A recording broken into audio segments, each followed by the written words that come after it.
Hey everyone, so this is part 2 of learning disability and how what I'm about to tell you could help you as a parent. So in part 1, I kind of gave you a rundown of how there's different types of learning disabilities, and it's very important for you to know what type of learning disability your child has. So in part 2, I'm going to talk about how you can find out what type of disability your child has. First off, you need to talk to the child psychologist at the school.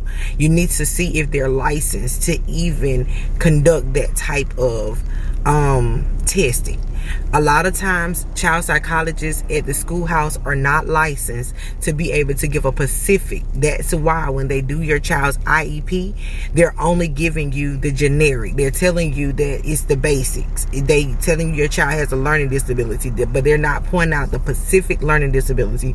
Or they have this thing where they only tell you certain parts, like the main specific learning disability, which might not even be what your child has. So what you need to do is you need to set an appointment with your pediatrician.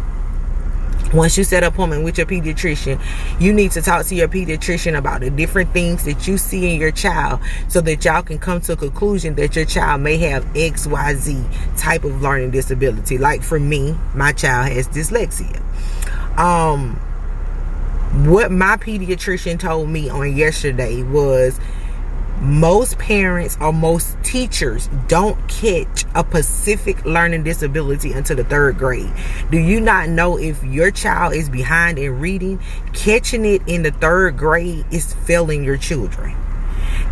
Anything past the 2nd grade, it's going to be very, very hard for your child to grasp all those things, because those are concepts that should have taken place. Sorry, y'all. A mosquito in here. That should have taken place way before. So you want to make sure that you catch that at the very beginning. So listen, go to your child pediatrician and ask them, could they recommend you to someone who can diagnose them and is as a specific learning disability. That way you know exactly how to teach them. The school now can put that in the IEP and they can teach them according to exactly what they have.